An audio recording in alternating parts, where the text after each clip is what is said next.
السلام عليكم. تعالى في الفيديو ده هقولك ازاي تكسب الافات وانت قاعد في البيت من كاس العالم.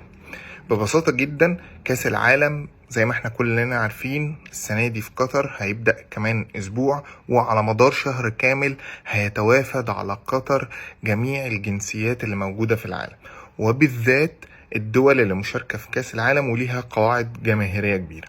ايه علاقة ده وازاي نستفيد منه وازاي نكسب منه وكمان واحنا قاعدين في البيت؟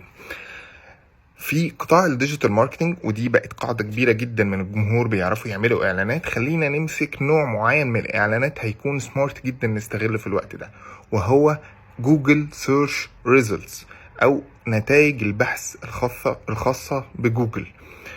ببساطة جدا، اكتر حاجة الناس بتعملها وهي بتخرج وهي بتتفسح او لو مسافرين عشان يتفرجوا على بطولة بالشكل ده هي ان هم بياكلوا. طيب تخيل كده انت لو مكان المسافر اللي هيتفرج على البطولة دي على مدار يومه هيعمل ايه؟ اسهل حاجة هيعملها هي ان هيفتح موبايله ويفتح جوجل ويكتب باللغة اللي هو بيستخدمها في حياته ايه افضل المطاعم الموجودة في المدينة دي، سواء في الدوحة او بعض المدن الاخرى، وبيبدأ يشوف نتائج البحث وعلى اساسها يختار الريفيوز والمراجعات دي. طيب حلو جدا، ازاي برضو نكسب فلوس؟ انت بقى هتعمل العكس. لو انت اولا بتعرف تعمل اعلانات جوجل ادز ففوت الدقيقة الجاية. لو ما بتعرفش، كل اللي عليك انك هتخش على كورسيرا او يوديمي وتختار الكورسات المجانية اللي بتعلمك ازاي تعمل اعلانات انك تطلع موقع معين في نتيجة البحث في الصفحة الاولى بشكل مدفوع. الكورس ده ممكن ياخد منك يومين 3، وجرب بنفسك كده بميزانية صغيرة ما تتخطاش حتى $30 عشان تتأكد من النتائج دي. خلاص عرفت تعمل ده، ابدأ جمع بقى المطاعم اللي موجودة في قطر او في الدوحة او في المناطق اللي هيحصل فيها دي، وابدأ اتواصل معاهم، اعرض عليهم الخدمة دي. قول لهم ببساطة جدا حجم البحث هيكون كبير جدا، وانتم متأكدين من ده ومن المعلومة دي. انا هخليكوا تاخدوا جزء كبير من الترافيك ده، يلاقي ان المطعم بتاعكم موجود من ضمن افضل المطاعم، وبالتالي الناس دي هتجيلكم.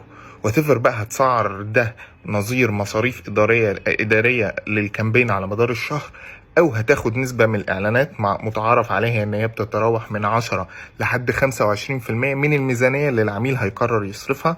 وحط مينيمم بادجت لتسي مثلا $1000، إن أنت مش هينفع تشتغل مع أي مطعم إلا لما يصرف $1000 إعلانات. فواتيفر هتاخد مصاريف إدارية أو نسبة من الإعلانات، هتعرف تضم ده. من كل 15 مطعم هتتواصل معاه أكيد على الأقل في مطعم هيمضي معاك. ده كله هتقدر تعمله وانت قاعد في البيت من هنا في بلدك، في مصر، في القاهرة او واتيفر انت بتتفرج عليا منين، وتعمل اعلان ل المطعم ده في قطر.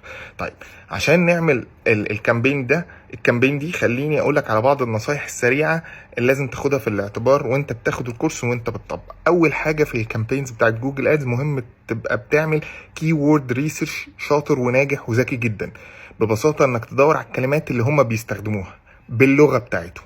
وهديك نصيحة مني ليك هدية، أكبر 4 دول هيجي منها جماهير لكاس العالم وحجزوا تذاكر: أمريكا، إنجلترا، الأرجنتين، فرنسا. ال4 دول دول هم اللي هتعمل عليهم كيورد ريسيرش. تاني نصيحة وهي إنك تعمل نيجاتيف كيوردز، إنك تستبعد من الكامبين الكلمات اللي الناس بتستخدمها عشان تعمل حاجة تانية غير إن هي تلاقي أفضل مطاعم، زي مثلا اللي بيدوروا على كيفية عمل الأكل. النصيحتين دول وكتير هتتعلموا في الكورس هتقدر تكسب فلوس وانت قاعد من هنا من كاس العالم في قطر. ده كان الجزء الاول من ازاي تكسب فلوس وانت قاعد في البيت من كاس العالم في قطر. لو عجبك الفيديو اعمله لايك وشير، واستنى الجزء التاني ان شاء الله هيعجبك. السلام عليكم.